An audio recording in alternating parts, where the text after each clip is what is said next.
Are you... Did you exit out of it? I scrolled. I got a notification. I went to clear it out. Let me put my phone out. Do not disturb. Hold on. Okay, yeah, that's a good idea. I just went to swipe it out. Did it do something? Did you stop the recording though? No, I just swiped down to clear it. If that stopped it for a second, what did it do? You were on your lock screen, and I was like, dude, I swiped down turned to it clear off. a notification. That's all it was. Is it still going? Yeah, it's still recording. All right. Welcome to Radical Culture. We haven't recorded a podcast episode in like a year. Yeah. Okay, you're not gonna say anything. Well, yeah, I don't know. I don't feel like doing a regular intro because I feel like it should be casual. Yeah, I mean it's just talking pretty much. You have a topic. Well, this is the first time we're in person. I kind of have a topic. I have catching up. 2 years worth of like. Has it been 2 years? I don't think it's been that long. Maybe like a year.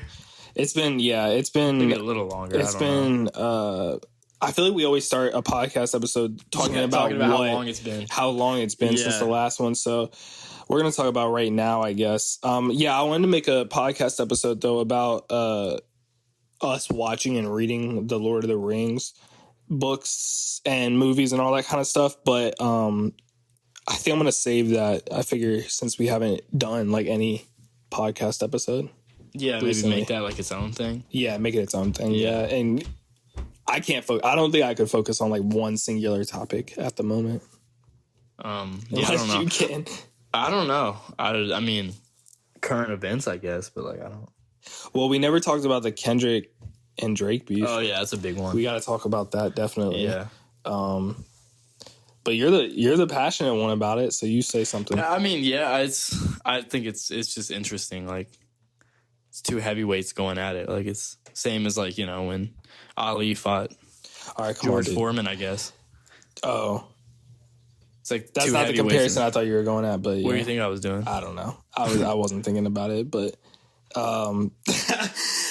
yeah, no. I mean, isn't it terrible though that like they're just calling each other names? Yeah, I mean, yeah, but that's kind of what it is. It's not like a new thing.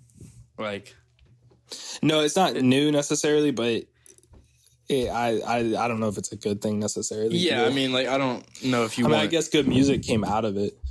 Yeah, I mean, I think we did get good music out of it, and it made rap interesting for the first time in a long time. Yeah, but then it just fell right back off, I feel like. Yeah, I mean, that's kind of how it is. I mean, that's how music is. You know, you have highs and lows. Like. Yeah, I suppose so, yeah. Yeah, I guess so. I don't know. I just wonder if it was worth it. I guess because like it was worth it for like 48 hours and then it was. I mean, it's cool. Yeah, but you gotta think about it because Not Like Us is like probably one of the biggest rap songs this decade. Yeah, arguably. I mean, yeah, I guess because I can't think of anything else that this like decade blew up like this. Though. Yeah, like the 2020s. I mean, it's only been bigger 4 than like years, Sicko Mode though. That wasn't the 2020s. That was 2010s. Oh, sorry. You meant, sorry. I guess I was thinking the last 10 years. Yeah, no, I just mean like the 20. I guess it's, last 4 years. 2020s, maybe. Because I don't really know. I mean, that was like a number one hit. Like, I don't know. Tommy Richman, man? Yeah, but, that's a little different. What do you mean that's a little... Yeah, you I don't think that's Tommy quite Richman? as big either. Like, it's big in, like, not. TikTok land, I guess. But he did... I think he did do better or something, or he charted better. He might have been charted longer, but songs also been out longer, so... Yeah, that one... I don't know, though. I don't know. That's a hard one, because they're both, like, kind of like club songs, aren't they?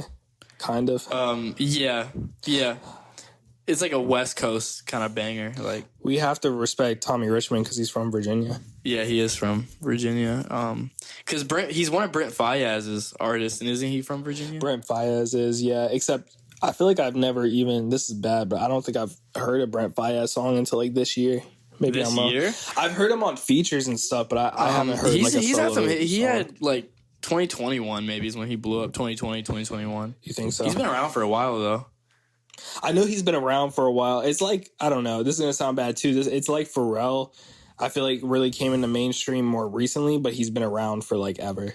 Oh yeah, I mean, well, he had like Nerd and the Neptunes and stuff. Yeah, and like I'm not saying. No, I mean, he made Happy, and that was probably like his biggest mainstream peak. But I'm just saying, mainstream wise, like yeah, like once Happy came out, like it pretty much like. You think he'd be getting a Lego movie off a Nerd? Maybe. I don't know about that, dude. How do you feel about Lego Kendrick Lamar? It's cool, I guess. I don't know. We'll see how it pans out. Okay. You think they're gonna like? Because Drake dissed Pharrell, so do you think they're gonna diss I don't know. Lego Apparently, movie? Pharrell dissed Drake in a Minions or like a Despicable Me soundtrack song. Dude, yeah, he's I don't know, because like I know what you're talking about. I feel like maybe that's a little bit of a reach because it's just very like, unless he mentions his name or like, I don't know. So I feel like it's, yeah. I mean, he could be. Someone on Twitter just said he was talking about like the plot of the movie, but then again, I don't know how they would know that because it's not out yet. Yeah. So I don't know because the trailer maybe. Sorry, go ahead. I was saying like the trailer is a children's movie. They could easily just reveal like the main plot points just in the first trailer. So I was wondering though. Well, so I guess there's that, but I was also wondering too, like if like when you're making the soundtrack for a movie, like say like when Kendrick Lamar was making the soundtrack for the Black Panther movie, if they told him like, okay, this is the plot, kind of like the gist of what happens. What's so funny? What's so funny? I was thinking about when I swiped down and you were like, because dude, my phone just. Also, I think it may be picking up your mic a little bit. Yeah, maybe a little bit, but because it is like rippling a little bit when I go and edit it. If you edit it, yeah, okay, that's fine. I see, because I saw it on mine too. I was looking down at it and I was like, yeah, it's like rippling or whatever, but yeah, it should be fine. What? Now you threw me off topic, dude. My bad. I don't know. What were you saying? You don't think when they make the soundtrack for the movie that they don't get like a synopsis of the movie? Yeah. I mean, they might have seen it too. It's possible they've just seen it like early to get a feel for it. I guess that's true. Yeah, because part of like, and we'll get into movies, I'm sure, but part of like what I'm noticing now with like new movies is like I feel like the general public, or at least we, like where we live, we don't even see the newest movies like that quickly. No, there's a lot like New York and LA and all the big places. A lot of them get like the early screenings of stuff, like because they have like a lot more like smaller like story theaters that show like early screenings. Yeah, and they have bigger festivals and things. Yeah, a lot like of film festivals and stuff. You can see stuff early at, but then like how are we getting like the Regal near us shows or the Regal near us shows Bollywood movies. Doesn't even show like the newest, award winning like film festival winning like movies. Oh yeah. It just depends. I mean, it's all about like producers, I guess, where they want to ship it to, like money maybe has something to do with money. I mean, yeah. They may not want to send it because like Kinds of Kindness came out this weekend, but you got to go to like Richmond to see it. Got to go an hour out of the way. Yeah, but it's going to come to smaller theaters. At some point, yeah, maybe. That's the thing, is that like, I don't know. I guess like I guess that kind of makes sense, is like they wait and see how it does in like the more bigger like metropolitan areas, and then it kind of falls down the drain or whatever it's called. Dude, what is going on? I don't know if that's picking up, but the floor. I think it might be. I think it's my daughter going back and forth with a vacuum. She needs to go to sleep, man. It's 8:30. It's the weekend, right? No, it's not, dude. No, it's Sunday. Oh, I don't think it's her then. If it's 8:30, she must be asleep already. Probably, yeah. They might be moving something. But I guess that makes sense, like from a money standpoint. But I feel like, I don't know. It's like, imagine if because we didn't live in like a metropolitan area, we couldn't play the video game at the same time as everybody else. We had to wait to buy it. I mean, it's the same thing with like, it's a little different, but like streaming, like in some countries they have different things you can watch on like Netflix as opposed to in country. I feel like I understand more. Because like it's just different dynamics and just a completely different culture. But also like the movies are just losing a lot of money. Like I think like the biggest flop, like Furiosa was like a huge flop. It was like, I think it was like the lowest. It was like the lowest Memorial Day weekend sales in like ever for movies. Like people just aren't with streaming. People aren't going to the movies anymore. So there's like no huge demand to ship out your movie to every theater if no one's going to see it anyway. So I do have something to say about this, because I was listening to another movie podcast and they were talking about how those numbers, though, that the box office numbers or whatever are like, well, one, they said that Well, one, you have to consider that it's a metric. It's a financial metric. So like, what's considered like not good? It just has to make its budget back at least. Like if you don't make over your budget, then it's like a quote unquote flop. Right, but that's only at the box office. That doesn't count for like, you know, streaming sales or like rents and buys and things like that. Yeah, I don't know. I don't really know how like the streaming stuff works and like video on demand. You can like rent them. Because like a lot of movies that didn't do well in theaters, like infamously went on to do really well, like either streaming or, you know, cult following. Get a cult following like through and COVID digital. hurt a lot of it, like because then they started sending a lot of the new movies to streaming, like Max. I remember when they were doing. Well, so I think it's the big budget studios that are losing a lot of money because like the movies that are becoming the most profitable are the ones that are coming out of the film festivals and people are going out and seeing, versus like the Marvel movies that are like, it's like every time they put one out it flops. Yeah, the past few, I think Deadpool will be a good turn for Marvel, but. Well, they're definitely taking a break. They're definitely like... Yeah, they're cutting down on their releases, which is good. I think it's good, yeah. I think it's something Call of Duty could take practice on. I mean, anything that... Any form of, like, media But sends out. The thing about the movies, though, is that... Okay, so yes, that's what I was trying to get to. The box office numbers, well, first off, it's subjective, like fairly subjective, I would say. I mean, I get the point of, like, making your money back, but... I think there's other avenues where you can make the money back. But also they said on that podcast, and I didn't fact check it, but they said that all those numbers are inflated, that it's not even really like super accurate numbers.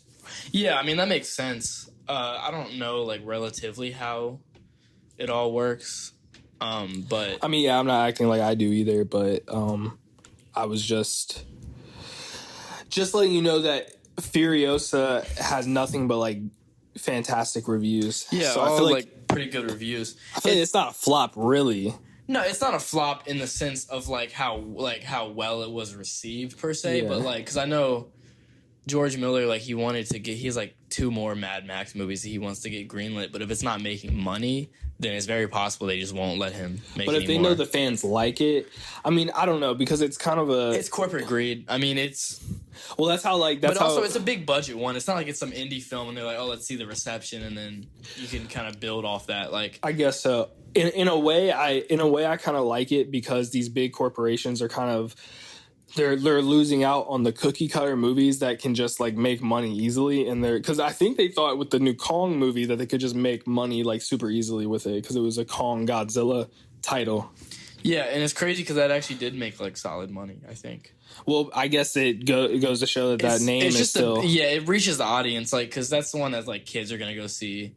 Anyone's gonna be like, oh, you know, King Kong action movie, like I'll just go see it. Yeah, I guess some of those will always pull through, but in the general sense, it's nice to know that like these smaller budget, more creative, more, I guess, like progressive towards like movie ideas is moving forward. Yeah, like, I think that's the biggest thing in film right now, because A24 I think really pushed that into like getting like kind of the weird or like indie out there ideas. Like they took a chance, which I think more people need to do for sure. Yeah, they're giving these like smaller filmmakers the opportunity, because like they did, you know, like the Safdie brothers, like they blew up from A24. All their movies were A24, and now they're like really huge names. And okay, and, so that's what I was kind of gonna ask you, was what was like because I'm trying to remember, and I don't know if I recall, but what was like the first movie you saw, and then you like.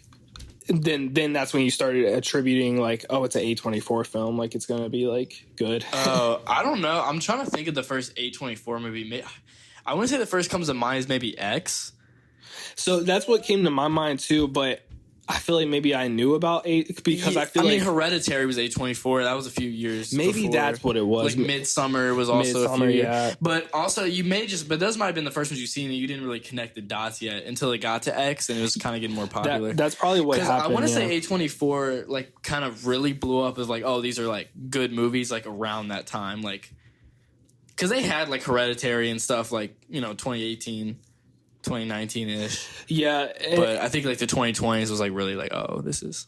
Yeah, I guess so. And I didn't even know until later, but they also did Talk to Me, which I guess came out in 2020, right? Or 2021 or something? No, I think it was more recently, 2022 maybe. Well, I guess that's... Or maybe even 2023. It might have been last year. When did X come out? It's like early 2022. It's like spring 2022. Okay. Then I guess it was, I guess 2020s, but like more so recently they kind of became relevant. Yeah, I mean, I think people are, like, quote unquote cinephiles are kind of more, like, there's more now. Like, I think it's more like the culture. I don't know, like indie movies are kind of the thing now. You know, people are kind of taking a stand against, like, the big budget Marvel movies. Like, oh, we don't want to keep seeing the same thing over and over. Well, it's interesting because I feel like for a long time people wanted those kinds of movies. Like, I feel like... Yeah, I mean, I think, like I said, I think COVID changed a lot of that because, you know, people had more time on their hands. The big budgets couldn't go to the theater, so they're like, I feel like a lot more of the indie ones got pushed out around that time because the blockbusters weren't making any because they didn't want to lose money. And then people were like, oh, these are good, so let's, like, support these now. Yeah, I wonder if it's that or if it's just... Because sometimes I think about that. I guess that would probably make the most logical sense, but then sometimes I wonder if it's like a generational change. I think it's part of that. Like, I think Gen Z is, like, big into, like, you know, the kind of indie film. I keep saying indie film, which is not really indie anymore, but just like, I don't even know, like, more art house films. I guess, but even calling it that is like kind of putting it in a box because it's like you can just make a good action movie. Oh yeah, you can. I mean, there's plenty of blockbusters that are still really good, like Mad Max, for example. It's another blockbuster that's really good, you know. Just because a blockbuster kind of has gotten like this negative connotation to it around the past few years, which I don't think is... Okay, so who made the Mad Max film? Because you keep saying it's a blockbuster, but I feel like it's not... it's Warner Bros. George Miller is like the creator and director, but it's big. Like, Fury Road is like one of the highest grossing action movies of the last 20 years, I think. Like, it's a big... Okay. It's been around for... ever like the 70s or 80s. I think it's 80s maybe. I guess. Okay, then I guess that would... Because, I just don't know what you would categorize as a blockbuster much either. Just like bigger budget, like Warner Bros. Movies, Marvel, Star Wars. Yeah, like just, I suppose so. Bigger studios, Universal, that kind of stuff. Yeah. King Kong was Universal, wasn't it? Yeah, that's definitely like a blockbuster type movie. Definitely. Would Planet of the Apes, I guess, technically... yeah, it's like a blockbuster. I think it's Universal, too. Yeah, maybe. Then what's coming out? Oh, I want to see the... I haven't seen it, but the TV Glow. I don't know what it's... Oh, so that's... I think it's A24. Yeah, but... Okay, so see, then my next question is... So since A24 has blown up... And sorry, we'll get to like what we were just talking about. But since A24 blew up and they've been making money, are they now like the new blockbuster? Yeah, I don't know. I wouldn't say they're blockbuster. I mean, they still don't have Disney money or anything, or like Universal money. But I don't know, because I don't really know what you like. Blockbuster, like big budget, you know, big movies. So I don't really think A24 is. That's why I think it comes down to like the style of the film. Maybe. Yeah, kind of. Like I said, I think blockbuster's kind of gotten like a negative connotation, but if you take the literal meaning of the word, I'm not sure. But like I said, I swear they're not really like. It kind of like art house films is like the way to describe them. Like they're not these. What do you mean by art house? Like art house, you know, art house. Like they're kind of more like. I know what you mean, but experimental, artsy, like different from like the quote unquote norm of like movies, which nowadays there really is no like norm anymore, just because how it integrated. That's what I mean, though. Is like I feel like you can do any concept for a movie and it still be like kind of indie but like good. I don't know.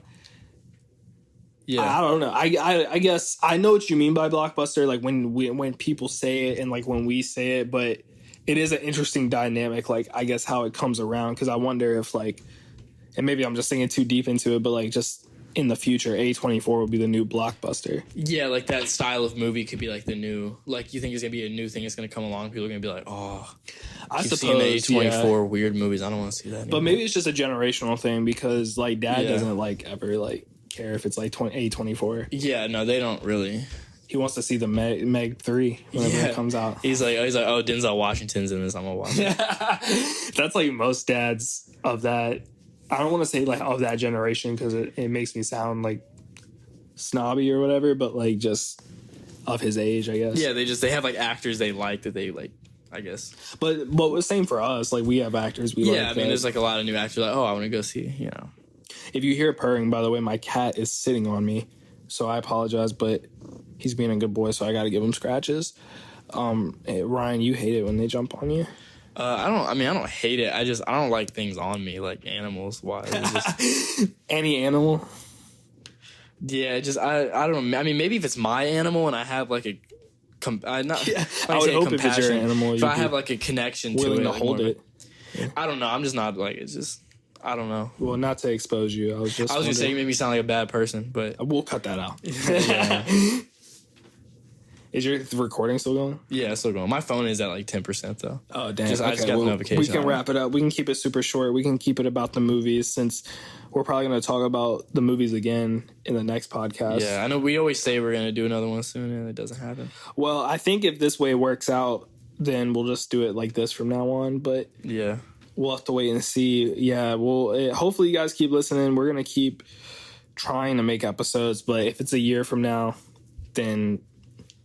we tried to warn you. I don't know. Yeah. No promises, I guess. Yeah, no promises at all.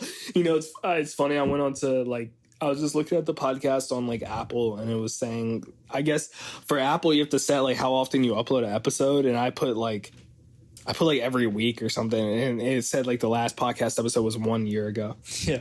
So yeah, just lying to him. Yeah, I don't know. But anyways, thank you guys for listening. This has been Radical Culture. Radical movie culture, literally. That's all we've been talking about. Yeah. But I hope y'all are doing well. Thank you for everybody who listens, and we'll be back eventually. Yeah. Hopefully. All right. See ya.